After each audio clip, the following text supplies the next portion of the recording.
여러분 안녕하십니까? 라디오 오늘 강지혜입니다. 예상대로 민주당의 참패였습니다. 4.7 재보선, 서울시장 선거와 부산시장 선거는 물론이고요. 기초단체장과 광역의원 선거에서도 더불어민주당은 참패했습니다. 광역의원 2석에서 승리한 게 전부인데요. 1년 전 총선에서 180석을 차지한 집권 여당의 성적치고는 매우 초라했습니다.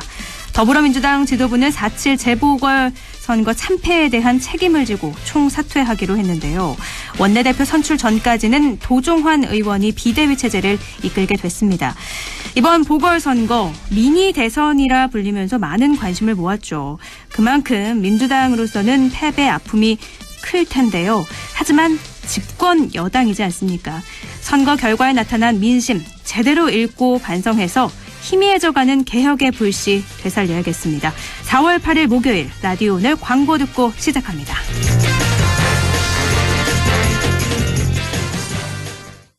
관절의 하트, 근육의 하트, 관절의 펭귄이 육근, 개펜텍 핫. 관절의 쿨해, 근육의 쿨해, 하. 관절의 펭귄이 시원, 개펜텍 쿨.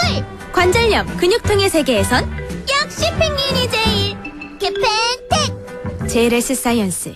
자, 따라해보세요. 이카운트 ERP 4만원 회계관리, 이카운트 ERP 4만원 재고관리, 이카운트 ERP 4만원 생산관리. 사업 성공 함께해요. 이카운트 카운트 ERP의 모든 기능을 월 4만원에 드립니다. 이카운트 가입비 부가세 별도. 무공해 고원에서 자란 프리미엄 돼지고기. 고고고 고원돈 고기는 고원돈 육즙 가득 고원돈 암돼지 맛있다. 고고고 고원돈 고기는 고원돈 부드러운 고원돈 암돼지 무공해 고원에서 자란 프리미엄. 고원돈 암돼지 온가족 무종 고민은 티어실 원스. 아빠 무종 엄마 무종 아들 무종 따님 무종 티어실 원스. 달라버려 티나는 무종 티안나는 무종. 무좀이 고민일 때 송가인이 추천하는 무좀약 달라버려 티어실 원스. 3일제약. 세상에 없던 4세대 쇼핑몰이 온다. 대한민국 최초 관상어 테마파크몰 시와 MTB 아쿠아펫 랜드. 전세계 희귀 관상어와 쇼핑 문화가 한자리에. 시와 MTB 핵심 건강시설 아쿠아펫 랜드. 상업시설 분야 1661-5390 시공 신세계건설. 남북경제협력의 허브 파주 센트럴 밸리. 파주시 대규모 희망 프로젝트 중 1단계. 파주 센트럴 밸리. 역세권의 프리미엄이 더해진 세대를 이어갈 미래 가치가 완성되는 곳. 사업용지 분양 문의 1522-0844. 시공 현대 엔지니어링. 차도르니 차돌 고소한 맛 좋아. 차도르니 차돌 매콤한 쫄면과 차도르니 차돌 조밥에 싸도 좋아. 띵동, 이 차돌 배달 왔어요. 이제 집에서도 이 차돌을 만나보세요. 차도르니 차돌. 4월 8일 목요일 라디오 오늘입니다. 1부 이인철의 시사경제 참좋은 경제연구소 이인철 소장과 함께하고요. 2부 이슈 오늘에선 대구 경북 통합신공항에 대한 기대가 크죠. 추진 현황 알아보겠습니다. 경상북도 통합신공항 추진단 최혁준 단장 준비되어 있습니다. 이어서 김성수 시사평론가와 함께하는 시간 김성수의 세상 읽기에서는 4.7 재보궐선거 정리해보도록 하겠습니다.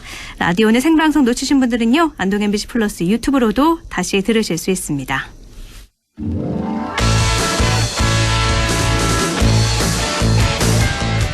이인철의 시사경제, 경제 이슈 짚어보죠. 참좋은 경제연구소 이인철 소장과 함께합니다. 안녕하세요. 네, 안녕하세요. 네, 소장님, 오늘은 법인세율 하한선에 대해서 준비를 하셨는데 미국 바이든 행정부 법인세 인하 경쟁을 멈춰야 한다면서 우리나라를 포함한 G20개국에 동참을 요구하고 있죠. 그렇습니다. 지금 조 바이든 행정부가 미국의 어떤 정책 기조에 보조를 좀 맞추자. 이제 글로벌 공조를 강조하고 있는데 여러 가지가 있습니다. 뭐 네. 기후변화 해박에 따른 환경 문제도 있고 두 번째가 기업의 법인세입니다. 네. 왜냐하면 이제 트럼프 행정부 시절 법인세를 거의 대폭 낮췄죠. 네네, 파격적이었죠. 그렇습니다. 한 35%이던 법인세를 21%까지 낮췄는데 네. 그러나 바이든 행정부는 이걸 되돌려 놓겠다는 겁니다. 21%까지 낮아졌던 법인세율을 28%까지 높이겠다라는 것이 자체적인 계획이고, 네. 자, 그런데 미국만 법인세를 높이면 기업 입장에서는 세금이 낮은 다른 국가로 지금 이탈할 수 있다는 겁니다. 네네. 이렇게 해외로 이윤을 빼돌릴 것이다라는 우려 때문에 지금 뭐 우리나라뿐 아니라 유럽 그리고 뭐 G20 뭐 정상회담 의제로 그렇게 되면 법인세 인하 경쟁을 좀 멈추자라는 의미에서 이제 최저 가이드라인, 최저 법인세율을 좀 적용하자라는 겁니다. 그러면서 지시한 게 바이든 행정부는 국제 최저 법인세율을 21%로 제시한 겁니다. 네. 자, 이렇게 되면 사실은 이 조세피난처는 뭐 해외에 섬 같은데 조세피난처가 있는데 이런 세금을 거의 내지 않거든요. 네네. 이런 낮은 세율을 적용하는 나라들이 앞으로는 21%까지 세금을 끌어올려야 되는 겁니다. 자, 그러다 보니 이렇게 되면 미국에 본사를 둔 다국적 기업들은 미국에서 훨씬 더 많은 세금을 내야 되니까 조세피난처들은 반발하겠죠. 예를 들면 아일랜드 같은 이런 나라들은 세금이 없는데 최소 21%까지 끌어올려야 합니다. 네. 근데 정작 뭐냐, 목소리가 큰 유럽의 이 거부들, 그러니까 뭐 독일이나 프랑스와 같은 유럽 국가들이 곧바로 그러겠다, 우리도 동참하겠다라는 거예요. 자, 그러다 보니까 말씀하셨던 것처럼 주요 20개국의 아마 올해 최대 이슈가 뭐냐, 아마 올해 중반까지 법인세 하한선 설정과 그리고 유럽이 추진하는 거 있어요. 유럽이 추진하는 게 뭐냐면 이 디지털세를 부과하겠다는 겁니다. 네. 미국의 기술업체들이 국제시장에서 막대한 이윤을 추가하고 있는데 본사가 이제 유럽이 아니다는 이유로 세금을 안 내고 있거든요. 네네. 이런 부분에 대해서 원칙적으로 미국 글로벌 이 최저 법인세 도입 미국의 입장에 동의하지만 그러나 유럽이 지금 추진하고 있는 이런 이제 국제시장에서 과도한 이 디지털세에 대해서는 또 반대하지 말아라라는 조건을 달고 있지만 어쨌든 지금 유럽과 미국이 지금 이 부분에 대해서는 어느 정도 합의점을 찾은 것으로 보입니다. 그러니까 국제 법인세율 하한선을 21%로 올리자. 최저 21%. 미국, 독일, 프랑스가 합심하면서 기업들이 다른 나라로 이전하는 부작용을 좀 막자는 건데, 그럼 우리나라 법인세율은 지금 어느 정도 수준인가요? 우리나라는 지금 현 정부 출범 직후였던 2018년만 하더라도 법인세율이 최고 22%였죠. 네. 그런데 당시에 3%포인트 올렸습니다. 그러니까 지금은 25%입니다. 그럼 그런데 우리는 이제 법인세를 이렇게 올리게 되면 그리고 또 이제 지난해 코로나 여파 때문에 법인세가 더 거쳐야 되는데 덜 거쳤어요. 네. 거의 16조 원 넘게 법인세가 줄어들었습니다. 우리나라가 그러면 그 21%에 맞춰서 낮추거나 그럴 가능성은 없나요? 일단 이제 세금과 관련해서는 주무부서가 기획재정부예요. 네. 그래서 최근에 이제 국제적인 법인세 증세 논의와 관련해서 정부는 법인세율 인상은 신중하게 검토할 사안이다라는 겁니다. 우리가 지금 뭐 25%인데 이걸 추가로 더 올릴 수 있느냐 이 부분을 묻는 건데요. 법인세 인상이라는 게 이제 기업의 경쟁력, 투자 뭐 이런 걸 감안해야 되기 때문에 기획재정부 입장에서는 뭐 신중히 검토할 사안이다라는 이제 원론적인 얘기를 하고 있는데 그러면 우리나라의 법인세율 최고세율은 어떠냐? 지금 뭐 지방세를 포함하게 되면 지방세가 10% 더 붙거든요. 네. 25%에 2.5%가 더 붙게 되면 27.5%이기 때문에 OECD 평균이 23.5%입니다. 네. 그러니까 다소 좀 높아요. 그래서 이렇게 이제 법인세 하한선을 설정하자라는 이제 미국의 제안에 대해서 우리도 검토는 하겠지만 그러나 이걸 이제 주도적으로 올리기는 현 경기를 감안하면 상당히 이제 기업의 부담이 좀 가중될 수 있기 때문에 좀 더 심도 있는 연구가 좀 필요하다라는 겁니다. 그러니까 기업 증세가 경기 부양을 위한 거라고는 하는데 법인세를 인상하면 기업 환경을 좀 악화시키는 영향도 있잖아요. 그렇습니다. 이 법인세를 인상할 경우 지금 국제 기준이 21%인데 우리가 지금 25%인 것을 더 올리게 되면 기업들은 국내에 투자하기보다는 오히려 해외에 더 많은 투자를 하게 되고 그 네. 투자가 많아진다는 얘기는 관련 일자리며 이제 부가가치가 국내에 오기보다는 해외에서 일어날 수 있다는 겁니다. 그럼 미국하고 유럽은 이미 거의 뭐 결정이 된 수준이니까 우리나라 기업들이 외국에 나가 있을 경우에는 타격이 좀 크겠네요. 그렇습니다. 그래서 지금 아마 이제 지난번 시간에 제가 이제 반도체 얘기도 해드렸습니다만, 미국이 나서서 정말로 글로벌 반도체 기업 그리고 이제 완성차 업체를 불러서 반도체 수급을 논의하고 백악관에 초청하는 이유가 앞으로 이제 미래 산업들의 어떤 주축이 될 수 있는 반도체 부분만큼은 공급도 확실하게 하고 그리고 이제 주도권을 미국이 잡겠다라는 의지이기 때문에 아마 이제 내심 자국 이기주의도 있지만 그럼에도 불구하고 적어도 법인세만큼은 이 다국적 글로벌 기업들의 이제 어떤 세금 회피로 인한 이 어떤 한 국가로 쏠리는 것만큼 네. 좀 차단하겠다라는 의지입니다. 알겠습니다. 또 4.7 재보궐선거가 야당의 압승으로 끝이 났는데 부동산 정책이 이번 결과에 큰 영향을 끼쳤다는 분석이 지배적이지 않습니까? 근데 정부가 4.7 재보궐선거 이후에도 이 기존의 부동산 정책 큰 틀은 유지하기로 했죠. 그렇습니다. 사실 부동산 이슈가 이번 재보궐선거 이후에도 내년 대선에도 영향을 미칠 수 있다라는 분석이 나오고 있습니다. 네. 자, 그럼에도 불구하고 정부는 이 선거 이후에도 기존의 부동산 정책의 어떤 큰 틀은 유지하겠다라는 겁니다. 그러니까 이제 부동산 공급 대책을 포함해서 일정대로 추진하겠다라는 건데요. 물론 재보궐선거를 통해서 서울의 여야 후보들은 상당히 이제 규제를 좀 완화하는 방안, 민간 재건축을 활성화하고 그리고 과도하게 올린 이 공시지가를 인상분을 좀 억제하고 다양한 얘기가 나왔습니다. 네. 그럼에도 불구하고 이제 정부의 입장은 주무부서인 홍남기 경제부총리는 물론 다양한 제기된 의견에 대해서는 취지를 짚어보겠지만 여야를 떠나서 부동산 안정, 주택 공급 확대를 통한 서민 주거 안정이라는 지향점은 결코 다르지 않다는 겁니다. 네. 따라서 이런 지향점을 향해서 큰 흔들림 없이 부동산 정책의 틀은 이제 유지하겠다라는 건데요. 특히나 지금 그 오세훈 신임 서울시장이 이제 민간 재건축 규제 완화 등을 추진하겠다라고 공약을 했죠. 네. 그러니까 이제 이런 걸 의식한 듯 이제 홍 부총리는 이런 이제 주택 공급이라는 게 여러 가지 후보지 선정부터 지구 지정, 심의 인허가 이게 뭐 지자체 차원에서 될 문제가 아니다. 단독으로 할 수 있는 것이 아니기 때문에 향후 협력이 뒷받침돼야 한다라는 원론적인 얘기지만 어쨌든 이제 앞으로 선거 과정에서 이제 정치권에서는 약간의 규제를 완화를 얘기할 수 있겠지만 주무부서인 기획재정부 입장 그리고 국토부의 입장은 예정대로 기존의 부동산 정책의 틀을 유지하겠다라고 이제 거듭 밝힌 겁니다. 그러니까 공급 확대는 사실 여야 할 것 없이 모두가 다 공약에 내걸었던 거잖아요. 큰 틀은 유지하고. 근데 정부가 어제 공공재건축 1차 선도사업 후보지 5곳을 또 공개했어요. 이것도 좀 짚어주시죠. 네. 이게 가장 지금 공급이 지금 시급한 곳이 바로 서울인데요.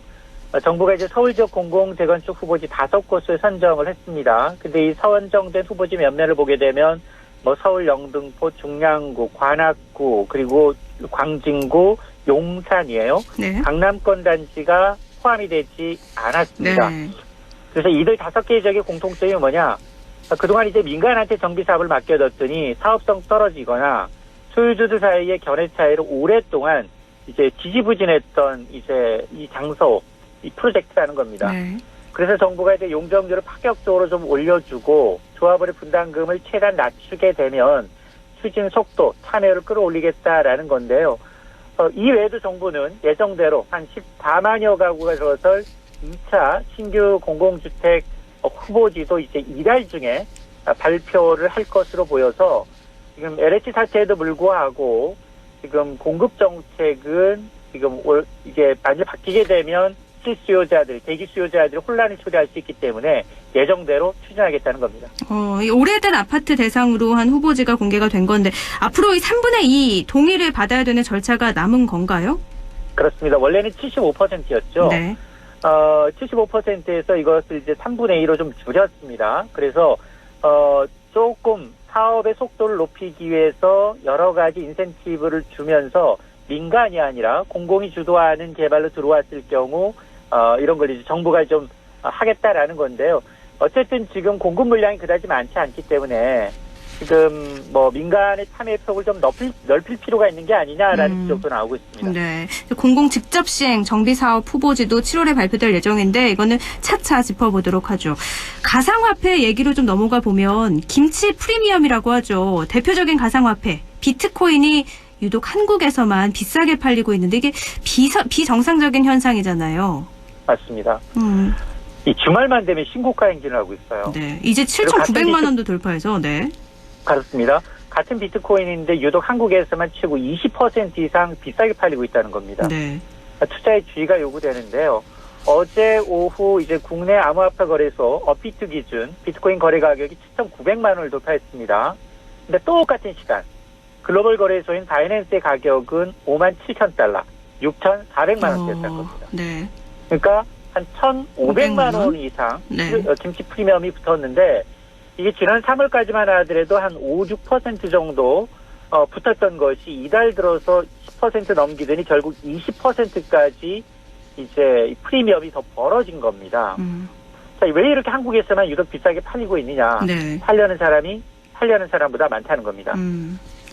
코스피가 이제 횡보세를 거듭하니까 새로운 투자처를 모색하는 개인들이 비트코인과 같은 가상화폐로 대거 뛰어들고 있는데요. 일부에서는 코로나19로 영업 제대로 할 수 있는 자영업자들이 정부에서 지급한 보조금으로 비트코인 투자에 뛰어들고 있다라는 얘기가 나올 정도입니다. 근데 문제는 뭐냐? 이런 김치 프리미엄은 지금 뭐 굉장히 순식간에 또 빠질 수 있거든요. 네. 그러니까 이런 손해를 볼 수 있기 때문에 가격 하락폭에 충분히 좀 대비하고 투자에 좀 더 신중을 기해야겠습니다. 실제로 며칠 전에 비트코인이 600만 원 이상 급락하기도 했거든요. 그래서 하루에도 네. 7,900만 원 같은 게 지금 7,100만 원대에서 거래가 되고 있어요. 네. 그러니까 하루에 변동폭이 워낙 크다 보니까 그럼에도 불구하고 이제 우리나라 가격만 그렇지 해외 거래소에서는 이 같은 변동폭이 아닙니다. 소장님은 비트코인 하시나요? 저는 하지 않습니다. 또 모두가 하지 않는 거 유지하시는 거군요. 맞습니다. 대중이라는 곳엔 돈이 없습니다. 업자들만 돈을 버는 거고요. 네. 알겠습니다. 근데 국내 해외 간격이 워낙에 커서 이게 앞으로는 어떻게 될까? 이것도 굉장히 중요할 것 같은데 어떻게 전망하세요? 일단 우리나라는 내년부터 비트코인에 대해서는 이제 기타 소득으로 해서 세금을 매기게 됩니다. 이득이 250만 원을 초과할 경우 20%에 해당하는 세금을 물어야 되거든요. 네. 자, 그리고 또 이제 알트코인, 잡코인, 특히나 이제 굉장히 변동성이 큰 코인의 경우에는 지금 퇴출되고 있거든요. 네.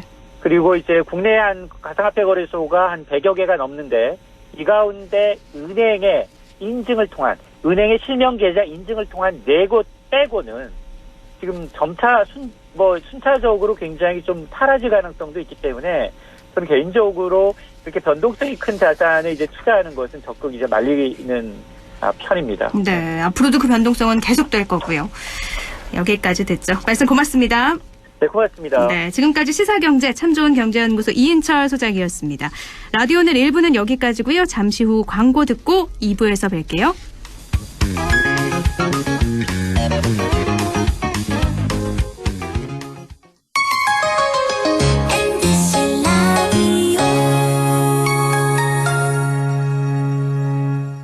할인점보다 더 실속 있고 편의점보다 더 편리하게 살 수 있는 곳, 시장보다 더 정이 넘치고 백화점보다 더 품격 있는 곳, 이런 곳이 없을까요? 네, 우리 동네 우리 할인점 홈마트가 있습니다. 지난 25년간 항상 고객과 함께한 홈마트. 용상점, 자이점, 신용주점, 사천점에서 새롭게 고객님께 다가갑니다. 홈마트. 영화보다 더 감동적인 신이 있습니다. 코로나 최전선, 의료진의 영웅신. 발코니로 떠나는 우리 가족, 여행신. 선생님은 못 만나도 집에서 열심인 열공신. 국민 여러분께서 만들어낸 감동적인 신들입니다. 그리고 이제 모두가 기다려온 백신으로 해피엔딩 신을 보여줄 차례. 우리가 함께 만든 최고의 신들이 있어 대한민국은 반드시 코로나19를 이겨낼 것입니다. 공익광고협의회.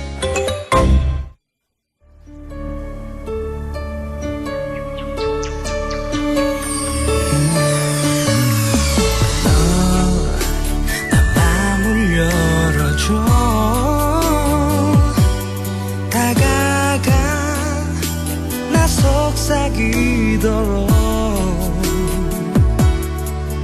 언제나 내 생각으로 행복해야 해요.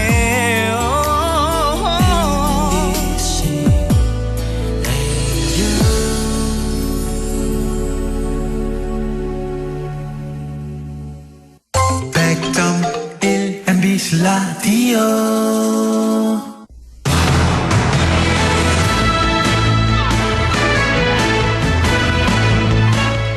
라디오 오늘 2부 순서 이슈 오늘입니다. 지난 2월이었죠. 가덕도 신공항 특별법 국회에서 통과가 됐는데 대구 경북 통합신공항 특별법은 보류가 됐습니다. 이후 지역에서는 이 특별법 재추진 요구가 높아지고 있고요. 대구 경북 통합신공항 추진 현황과 전망 많이 궁금해하시는데요. 오늘 알아보겠습니다. 경상북도 통합신공항 추진단 최혁준 단장 연결하겠습니다. 단장님 안녕하세요. 예, 안녕하세요. 네, 대구 경북 통합신공항 건설에 대한 지역민의 기대 굉장히 크지 않습니까? 예. 지금까지의 추진 상황 한번 정리해 주시죠. 예, 참 기대가 많이 크실 걸로 저희도 생각하고 있습니다. 네. 우선 결론부터 먼저 말씀드리면 일단 계획대로 잘 추진되고 있다라고 말씀드리고, 이제 구체적으로 보면은 네. 작년 8월에 이제 이전 부지가 선정되고 이제 각 사업 주체별로 이제 연구 용역을 시작해서 진행 중에 있습니다.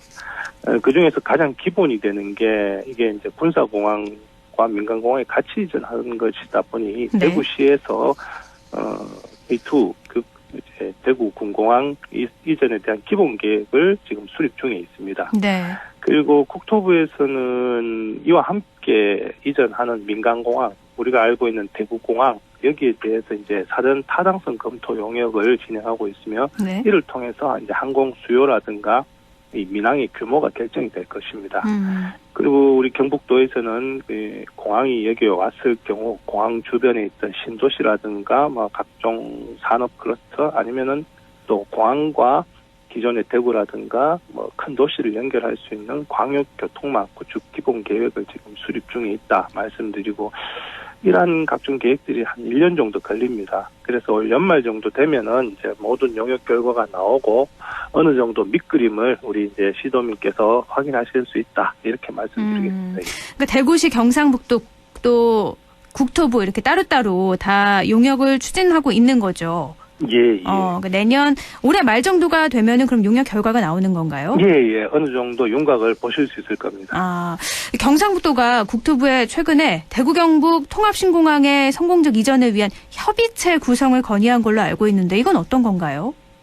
예. 조금 전에 말씀드렸다시피 각 사업 주체별로 지금 연구 용역이 시작이 되고 네네. 진행되고 있습니다. 그래서 마지막에 가서 이렇게 결과가 다를 수도 있고 앞뒤가 안 맞을 수가 있으니까. 예를 들어서 대구시가 추진하는 게 연구 용역에는 합격으로 나왔는데 국토부나 경상북도가 다르게 나올 수도 있다, 이런 말씀이신 거죠? 네. 그렇기 때문에 서로 소통을 하고, 그리고 특히 이제 우리가 관심이 많은 게 사실 민간공항이지 않습니까? 네. 그래서 이 민간공항 수요 분석을 통해서 이제 민항의 규모와 시설이 결정되는데, 이것이 이제 군공항은 먼저 가고 있고 민항이 늦게 가고 나중에 같이 개항하거나 또 공정률이 차이가 있으면은 또 문제가 발생할 수 있습니다. 그래서 처음부터 같이 보조를 맞추어서 나가고 서로 논의를 한다라면은 그런 문제를 최소화할 수 있다.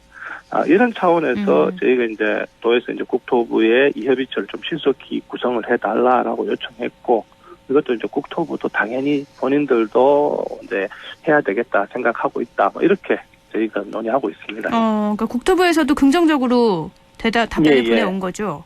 예, 하기는 해야 된다라고 필요성에 대해서는 충분히 공감하고 있습니다. 예. 네. 근데 지난 2월에요. 국회에서 가덕도 신공항 특별법은 통과가 됐는데 대구 경북 통합 신공항 특별법은 상임위 문턱을 넘지 못했잖아요. 이것 때문에 대구 경북 통합 신공항 건설에 좀 차질이 생기는 거 아니냐, 이런 우려의 목소리도 많이 들리고 있거든요. 예, 특별법이 사실 있으면은 우리가 이제 국가 계획이라든가 재정, 그리고 조금 전에 말씀드렸던 광역교통망이라든가 주변 SOC에 대해서 지원을 좀 확실하게 담보할 수 있습니다. 네. 그렇다고 또 뭐 특별법이 없다고 우리 대구 경북 신공항이 좌초하거나 사라지는 것은 아닙니다. 네. 구체적으로 또 설명을 드리면은 대구 경북 신공항은 군공항 이전 지원 특별법에 따라 일단 사업 부지하고 다 결정된 사항입니다. 그래서 이 군공항 이전 사업은 활주로라든가 관대탑 등 각종 공항의 주요 시설들은 기부대 양육 방식으로 일종으로 보면은 어떤 사업비는 다 확보되었다 이렇게 보셔도 되고요. 네. 그다음에 민간공항은 현 대구공항 부지 매각하고 정부 재정으로 또 진행되고 있고, 그래서 이 두 개가 거의 가덕도 특별법하고는 어떻게 보면 별 상관없이 관계없이 계속 저희가 정상적으로 추진하고 있다. 다만 이 특별법이 제정되면은 좀 더 안정적으로 우리가 탄력을 받을 수 있다라는 측면에서 저희가 계속 노력해 왔던 겁니다. 그러니까 상황 추진하는 데 있어서 특별법이 만약에 제정이 됐다면 뭐 예타면제나 이런 걸 받아서 빨리 추진은 될 수 있겠지만 특별법이 없다고 하더라도 그 과정에 있어서 문제는 없다 이런 말씀이신 거죠. 예. 그러면요, 지금 각계에서 특별법에 아직도 노력을 기울이는 걸로 알고 있는데 특별법은 어떻게 되나요? 예, 참 특별법이라는 것이 저희 행정에서 할 수 있는 게 아니고 국회 차원에서 만들어 가야 되는 그런 그렇죠. 상황입니다. 네네. 그래서 저희가 이제 지역 국회의원들하고도 특별법 제정을 이제 강력하게 지역 국회에서 또 국회의원들이 요구하고 계시고 저희도 지속적으로 같이 노력하고 있습니다. 사실 정치적 상황이 그렇게 녹록치는 않은 것으로 보여집니다. 네. 다만 이제 이번에 이제 보궐선거가 있고 나서 또 어떻게 바뀔지 모르겠지만은 저희가 할 수 있는 한 최대한 또 설명하고 저희가 설득하고 저희가 할 수 있는 일에 대해서는 최선을 다하겠다 이렇게 말씀드릴 수 있습니다. 그 특별법을 아직 아예 다 놓은 건 아니군요. 예. 알겠습니다. 근데 특별법이 말씀하신 것처럼 국회에서 추진되는 거기 때문에 빠르게 될 수 없는 부분도 있잖아요. 그래서 이렇게 지역 정치권이 여야정 협의체를 구성해서 통합 신공항을 지원하는 방안을 또 이렇게 제안한 걸로 알고 있는데 여야정 합의체 원활한 사업 추진을 위한 돌파구가 좀 될 수 있을까요? 예. 사실 특별법을 통과되기를 기다리고 가만히 있을 수는 없는 상황입니다. 그렇죠. 그래서 주도하셨던 우리 대구의 김상훈 의원이나 우리 김천의 송원석 의원님께서 여러 가지 생각을 가지시고 사실 대구 경북 신공항이 잘 되기를 그리고 그걸 지원할 수 있는 방안을 찾기 위해서 특별법 기다리기 전에 여야정 합의체를 구성해서 그러니까 여기에는 여야의 정치권 그리고 중앙부처까지 포함되는 이런 게 되면은 공항이라든가 공항철도 그리고 사업을 좀 간소화해서 시간을 최대한 당기고 그 외에 안정적인 사업 지원 방안을 논의할 수 있다라고 하면은 저희는 좋은 대안이 될 수 있습니다. 그리고 특별법이든 협의체든 이 모든 것은 이제 공항 건설에 도움되는 일이고 이런 일을 하면은 저희 입장에서는 뭐든지 저희 환영한다 이렇게 할 수 있습니다. 아까 경상북도가 제시한 이 관련 기관 구성 협의체랑은 좀 별도인 거죠? 예, 그거는 일단 행정적으로 진짜 가야 되는 거는 가야 되는 거고 그 외에서 이제 현 법적 테두리 밖에서 좀 추가적인 지원을 해줄 수 있는 거, 그러니까 국가 재정에 대해서 담보를 해준다든가 공항시설법하고 공공항 이전법에 없는 철도라든가 이런 부분도 조금 지원할 수 있는 근거를 마련해주면은 훨씬 더 도움이 되고 있습니다. 네. 공항 건설에 10조 원 이상이 들어가고 신공항 연계 교통망 구축에도 12조 원이 들어가는 엄청난 큰 사업이잖아요. 그래서 계획은 대구 경북 통합 신공항 2024년에 착공, 2028년 개항이 목표인데 제대로 계획대로 추진이 될까요? 계획대로 추진하도록 최선을 다하겠다 먼저 말씀드리고 추진이 될까요? 의문을 표시하니까 제가 확신을 드리겠습니다. 우선 지금 하고 있는 영역이 일단 오늘 연말까지 이제 완료가 되면은 그 다음에 이제 내년하고 내후년 2022년, 23년에 이제 기본 설계, 실시 설계를 거칩니다. 그래서 24년 착공을 하게 되면은 28년에 이제 개항을 할 목표로 추진하고 있습니다. 이 좀 장기적인 사업이기 때문에 저희가 목표를 가지고 하나하나 차근차근 진행해 나가고 있다. 이렇게 말씀드리고, 우선 이제 올 상반기에 가장 급한 게 이제 이 모든 것이 국가 상위 계획에 포함되어야 그 다음 단계를 나아갈 수 있습니다. 네네. 그래서 뭐 공항 관련해서는 6차 공항 개발 종합 계획, 그리고 철도 국가 철도 계획, 그리고 네. 국가 고속도로 계획, 여기에 저희가 그림을 그리고 있고 구상하고 있는 것이 반영될 수 있도록 최선을 다하겠다. 그리고 이를 위해서 지금 대구시, 우리 경북도 지역 국회의원들까지 같이 노력하고 있다. 이렇게 말씀드릴 수 있습니다. 네. 그리고 가덕도 신공항 건설이 이렇게 결정이 됐기 때문에 대구 경북 통합 신공항 추진하는 입장에서는 경쟁이 될 수밖에 없다. 그래서 기존 계획보다 대구 경북 통합 신공항 규모를 더 키워야 된다. 중규모 이상의 국제 공항으로 계획이 좀 바뀌어야 되지 않을까 이런 주장도 있는데 이건 어떻게 생각하세요? 저희가 뭐 중규모나 대규모 이렇게 마음대로 만든다고 해서 다 만들 수 있는 거는 아니라고 보지만은 지금 시점에서는 사실 가덕도와는 별로 연계해서 생각할 필요는 없다 이렇게 보여집니다. 별개다. 네. 예, 저희가 김해신공항 건설 계획이 거의 이제 고시를 목전에 둔 상황이었습니다. 그러한 상황에서도 대구공항이 사실은 전국에서 이제 흑자를 기록한 4개 공항이었거든요. 그래서 자체 경쟁을 충분히 이제 확보하고 있다. 현 수준에서도. 그래서 저희가 이제 공항 이전하게 되면 저희가 생각하는 게 이제 중대형 항공기가 안정적으로 운항을 할 수 있고 또 1,000만 명의 이제 여객 터미널, 그다음에 26만 톤 정도의 화물 터미널 이렇게 저희가 계속 국토부에 건의를 하고 있습니다. 네. 사실 이 시설만 해도 현재 대구공항의 한 2.5배 정도 됩니다. 그렇다면은 우리가 목표하는 경제 물류공항은 충분히 만들 수 있다. 그리고 이게 위치도 뭐 우리나라 내륙한 중간쯤에 위치하기 때문에 옆에 또 김천 구미 산단 그리고 안동에 뭐 이제 바이오 백신도 있어서 이제 물류 수요까지 뭐 충분하다 이렇게 생각하고 있습니다. 그러니까 가덕도 신공항하고 좀 별도로 보고 충분히 경쟁력 있게 있는 규모로 계획이 되고 있다는 말씀이신데요. 대구 경북 통합 신공항 정말 이전지가 어렵게 결정이 되고 또 추진되고 있는데 도민분들도 많은 기대를 갖고 함께 응원하고 계실 텐데요. 끝으로 덧붙이고 싶은 말씀 해주시죠. 예, 뭐 특별법이 좀 유보가 돼서 아쉬움이 있을 것이라고 생각합니다. 하지만은 저희가 이를 계속적으로 추진하기 위해서는 지역 정치권과 연계해서 지속 추진하고 또한 또 하나의 축으로서는 모든 것이 우리 대구 경북 신공항에 실질적 도움이 될 수 있도록 그 중앙부처와 지속적으로 협의해 나갈 것입니다. 무엇보다 사실 작년 이전 부지 선정할 때 우리 510만 시도민이 하나 되어 보여주신 그 모습 저희 아직도 잊지 않고 있습니다. 네. 그 하나된 모습이라면은 우리 공항 제대로 잘 만들 수 있다고 생각합니다. 앞으로도 우리 통합신공항 그리고 대구 경북 신공항에 그 시도민 여러분께서도 끊임없는 관심과 그리고 지지를 부탁드리겠습니다. 네. 감사합니다. 2024년 착공, 2028년 개항 확실하게 가능하다 말씀하셨으니까요. 제대로 잘 추진될 수 있도록 많이 좀 노력해 주시길 부탁드립니다. 오늘 말씀 고맙습니다. 예, 감사합니다. 경상북도 통합신공항 추진단 최혁준 단장이었습니다.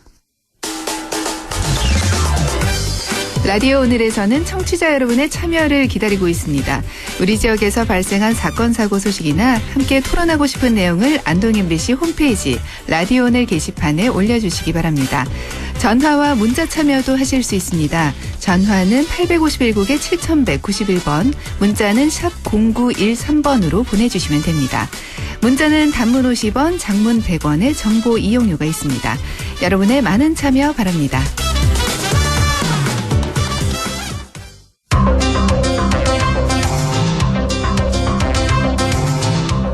김성수의 세상 읽기. 오늘은 4.7 재보궐선거 결과에 대해서 얘기 나눠볼까 합니다. 김성수 시사평론가 연결합니다. 안녕하세요. 안녕하세요. 김성수입니다. 네, 보궐선거가 끝이 났습니다. 야당의 압승으로 끝났는데 그제 6일에는 더불어민주당 3%포인트 내외의 박빙을 예상했고 국민의힘은 15%포인트 차이 승리를 자신했는데 결과는 15%도 더 났죠. 지금 너무나 거대한 그런 표차, 거대한 승리라서 양쪽 당이 사실은 표정 관리를 하기에 바쁜 그런 상황입니다. 네. 지금 서울 같은 경우는요, 18.3%의 표차가 났습니다. 네. 2%포인트, 이런 퍼센트 포인트는 사실은 상상하기 어려운 그런 포인트라고 생각할 수가 있어요. 네네. 지금 오세훈 후보에게 무려 57.5%가 몰렸고, 그리고 박영선 후보한테는 39.2%밖에 모이지 않았는데, 오세훈 후보 같은 경우는 자기 당의 지지율에서 무려 20% 이상을 차지한 그런 선거였고요. 그리고 서울의 모든 구에서 오세훈 후보는 승리를 했습니다. 한 곳도 빠짐없이 오세훈 후보가 네, 맞습니다. 압승을 한 거예요. 네. 부산시도 마찬가지입니다. 부산시는 격차가 더해요. 국민의힘의 박경준 후보가 62.7%를 차지했고요. 김영춘 더민주 후보는 34.4%를 차지했는데, 여기서의 당 지지율보다 30% 이상 박경준 후보가 더 가져간 겁니다. 이렇게 되면은 사실은 역대급 격차가 나는 완패를 하고 완승을 하는 그런 선거였고, 기초자치단체장들도 같이 투표가 되었어요. 네. 그래서 선거 결과를 보면은 4개, 그러니까 전체적으로는 기초단체장 2개를 다 또 국민의힘이 가져갔고요. 네. 그리고 지금 광역의원 중에서 전라도 2만 빼놓고는 나머지 5개를 또 다 국민의힘이 가져갔습니다. 기초의원에서도 전라도에서 치렀던 2군데 빼놓고는 나머지 전부 다 국민의힘이 가져가고, 무소속이 2분 있지만 사실 이 2분이 다 이제 국민의힘과 결이 같은 분들이라서 네. 모두 국민의힘이 쓸어갔다라고 볼 수가 있죠. 그러니까 광역의원도 단 2석만 승리한 게 민주당은 전부인 거잖아요. 그렇죠. 말씀하신 것처럼 광역의원 2명, 네. 기초의원 2명, 딱 네. 이것으로 끝났습니다. 말씀하신 것처럼 역대급, 아무도 상상 못한 결과였다. 그렇게 평가가 되는데, 양당 모두 이 정도일 줄이야, 이런 반응인 것 같아요. 예. 사실은 그 누구도, 어떤 전문가들도 예상하지 못한 결과가 나왔어요. 그러면 왜 이런 결과가 나왔을까 하는 분석들이 지금 계속되고 있습니다. 네. 그런데 그 중에서도 가장 인상적인 분석은 이제 분노의 표심이 결집했다는 것이거든요. 분노의 표심, 네. 예. 실제로 서울을 보면은, 오세훈 후보를 지지한 그런 표가, 무려 278만 표나 됩니다. 그런데 이 278만 표라고 하는 그 숫자는 박근혜 대통령이 당선될 때 이래로 서울 전역에서 단 한 번도 나온 적이 없어요. 네. 그러니까 그만큼 그 보수층이 모두가 다 투표를 할 수 있는 사람들은 거의 다 가서 오세훈 후보를 찍었다는 것이고, 여기에는 후보 자체의 개인적인 어떤 호불호 이런 것들이 있었던 게 아니라는 거죠. 그러니까 지속적인 패배 속에서 누르고 쌓여왔던 그러한 불만들이 폭발했다, 이렇게 볼 수가 있는 겁니다. 그래서 여타의 자잘한 이슈들이 있었고, 특히나 후보들의 개인적인 의혹, 또 잇따른 거짓말 등등이 화두에 올라가긴 했지만, 그런 것들이 하나도 중요하지 않았습니다. 한마디로 보수층의 폭발적인 그런 어떤 선거가 있었고, 여기에 상대적으로 민주개혁 진영의 지지자들은 대략 15% 이상 투표장에 나가지 않았다. 이들이 얻은 표를 보면 200만 표가 채 안 돼요. 네. 이만큼 적게 투표를 했던 적이 없습니다. 그러니까 애초에 투표장에 가지 않음으로써 그들이 갖고 있는 불만들을 또한 표출한 거군요. 폭발했다. 네. 그래서 결국 이 더불어민주당 여당과 정부가 그동안 잘 못해온 것들에 대한 국민들의 전반적인 심판이 있었던 것이다, 이렇게 볼 수 있습니다. 그리고 또 주목해야 될 건 20대 남성이었던 것 같아요. 투표 결과가 엄청나잖아요. 사실상 70대 이상 남성보다 더 야당을 지지한 건데, 이런 경우는 또 처음이죠. 이 분노라고 하는 키워드로 읽어보다 보면은 굵직한 이슈들이 이제 설명이 됩니다. 네. 그중에서 지금 말씀하신 20대 남성들, 20대 남성 중에 73%가 오세훈 후보를 지지했어요. 이런 압도적인 차이는 지금 70대 이상의 남성에서도 볼 수 없었던 겁니다. 그거는 20대들이 그만큼 정부 정책과 또 일련의 다양한 논의에서 소외를 당했다. 특히 이 수많은 페미니즘 논쟁에서 상대적인 박탈감을 느꼈다라고 볼 수가 있는 거거든요. 네. 상대적으로 20대 여성 같은 경우는 오히려 박영선 후보를 더 미세한 차이지만 더 지지를 했습니다. 그러니까 상대적으로 정부 여당의 정책들에 대해서 20대 여성보다 20대 남성의 불만이 굉장히 컸다라고 하는 걸 볼 수 있었고요. 네. 또 하나, 이 부동산 가격이 높은 곳, 재개발 이슈가 있는 곳들은 압도적으로 국민의힘 후보들을 지지했습니다. 특히 서울에서 압구정동 제1투표소 같은 경우는요, 93%가 오세훈 후보를 지지했어요. 네. 지금 현대아파트의 재개발이 지금 거기서 진행되고 있는 상황인 거죠. 이렇게 보면은 철저하게 이익에 기반한 투표를 하는 사람들이 두드러져서 이런 결과를 냈다라고 볼 수 있는 것이고요. 지금 재개발 이슈가 있는 곳들은 전부 다 보면은 공시지가가 상승하면서 세금 부담이 커진 그런 곳들이었다. 그럼 결과적으로 이런 정책들에 대해서 불만을 표시했거나 혹은 설득을 시키지 못했다라고 볼 수 있는 것이죠. 그러니까 이번 선거의 결과를 한마디로 보면 부동산이다. 부동산에 대한 불만을 표출한 거다. 이렇게 봐도 되겠네요. 글쎄요. 부동산이다라고 정리하기에는 어폐가 좀 있습니다. 왜냐면은 또 부동산의 이슈가 사실상 정권과 그리고 또 민주당의 정책 전체를 부정하는 것은 아니거든요. 실제로 부동산에 대한 평가 중에서는 지금 가고 있는 방향은 맞다라고 하는 평가들도 상당히 많았고, 네. 또 LH 사태가 굉장히 부정적인 역할을 했지만 선거 중후반으로 가면서 LH 사태의 어떤 본질 그리고 그것을 해결해 나가려고 하는 정부의 노력은 오히려 평가를 받았거든요. 네. 확실한 것은 민생도 못 살피고 개혁도 제대로 못했다라고 하는 거예요. 네. 예, 결과적으로 코로나 때문에 굉장히 힘들고 지친 사람들의 마음을 충분히 매만져주고 그들이 기운을 낼 수 있게끔 하는 정책들을 보여줘야 되는데 그걸 보여주지 않고 원칙만 따지고 기본만 챙기고 있었다.